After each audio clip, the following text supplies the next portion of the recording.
दिल्ली विधानसभा चुनावों की सरगर्मी तेज हो चली है। तमाम राजनीतिक दल अपनी अपनी तैयारी में लगे हुए हैं। दिल्ली चुनाव में पार्टियां जातिगत समीकरण बनाने में लगी हुई हैं। दिल्ली में पूर्वांचली, पंजाबी, वैश्य और जाट मतदाताओं के हाथ सत्ता की चाबी है, तो उत्तराखंडी, ब्राह्मण और दलित वोटर भी अहम भूमिका में हैं।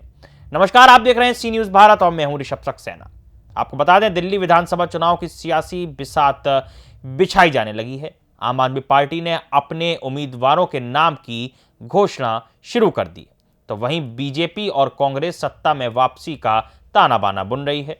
सियासी पार्टियां भले ही कहें कि वे जातिगत आधार पर चुनाव न लड़ रही हैं, लेकिन हकीकत तो यही है कि टिकटों के बंटवारे से लेकर वोट मांगने तक में जातियों के समीकरण बेहद मजबूत माने जाते हैं। ऐसे में दिल्ली के कास्ट पॉलिटिक्स से ही सत्ता की दशा और दिशा तय होती है। इसको समझने के लिए हमें समझना होगा कि भारतीय जनता पार्टी, कांग्रेस और आम आदमी पार्टी अपने अपने सियासी समीकरण सेट करने में किस तरह से जुटे हैं। दिल्ली की 70 विधानसभा सीटों का सियासी मिजाज एक तरह से अलग है, बल्कि हर सीट का अपना एक समीकरण है। सत्ता के सिंहासन तक पहुंचने के लिए पार्टियां अपनी रणनीति तैयार कर चुकी हैं। इस तैयारी का अहम हिस्सा है मतदाताओं का जातीय समीकरण। पिछले 3 विधानसभा चुनाव के परिणामों पर गौर करें तो पता चलता है कि पूर्वांचली, पंजाबी, वैश्य और जाट मतदाताओं के हाथ सत्ता की चाबी है, तो वहीं उत्तराखंडी, ब्राह्मण और दलित वोटर भी अहम भूमिका में हैं। दिल्ली के जातीय समीकरण और धार्मिक समीकरण की अपनी सियासी अहमियत है। धार्मिक आधार पर देखें तो कुल 81% हिंदू समुदाय के वोटर हैं। इसके अलावा 12% मुस्लिम, 5% सिख और करीबन 1% ईसाई व जैन समुदाय के मतदाता हैं।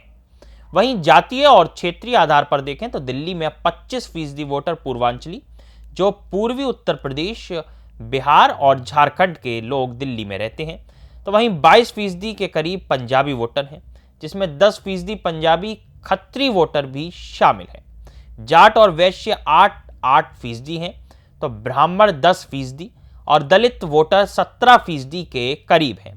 इसके अलावा गुर्जर 13%, यादव 2% और राजपूत 1% हैं। उत्तराखंडी वोटर करीब 6% हैं। दिल्ली की सत्ता की दशा और दिशा अब पूर्वांचली वोटर ही तय करते हैं, जिनकी आबादी करीब 25% है।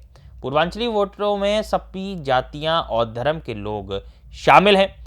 पूर्वी उत्तर प्रदेश और बिहार से आए प्रवासी लोगों को यह नाम दिया गया है। दिल्ली में करीब 17 से 18 सीटों पर पूर्वांचली मतदाता अहम रोल में हैं।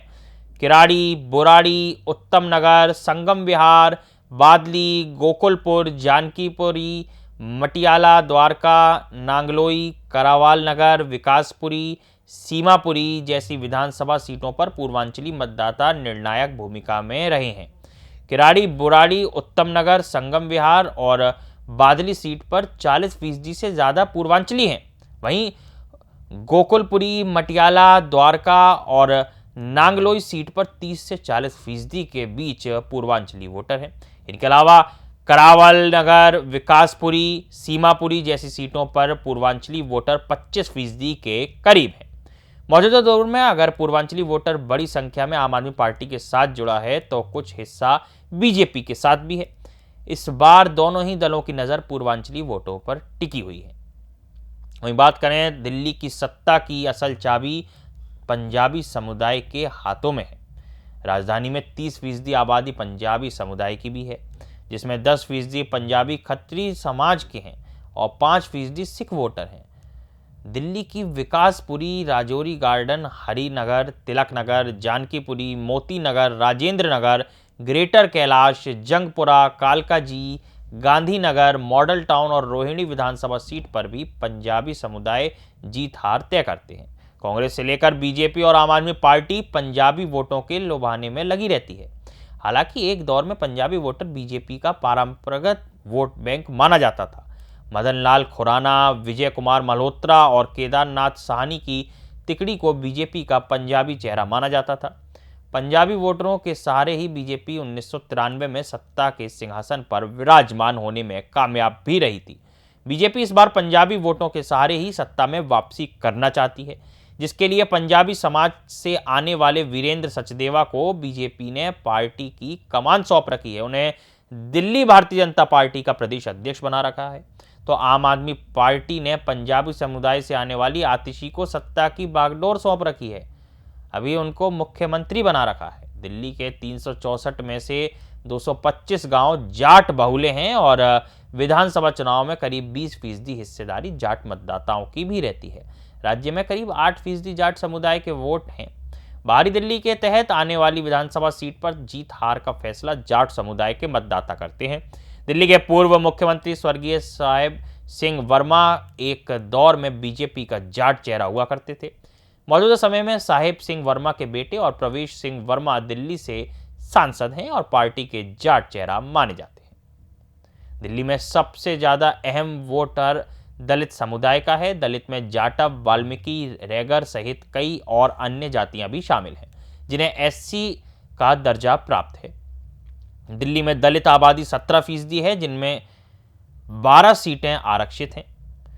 करोल बाग में 38%, पटेल नगर में 23%, मोती नगर में 11%, दिल्ली कैंट में 16%, तो वहीं राजेंद्र नगर में 22%, कस्तूरबा नगर में 11%, मालवीय नगर में 10%, आरके पुरम में 15% और ग्रेटर कैलाश में 10% आबादी दलित समुदाय की निश्चित है।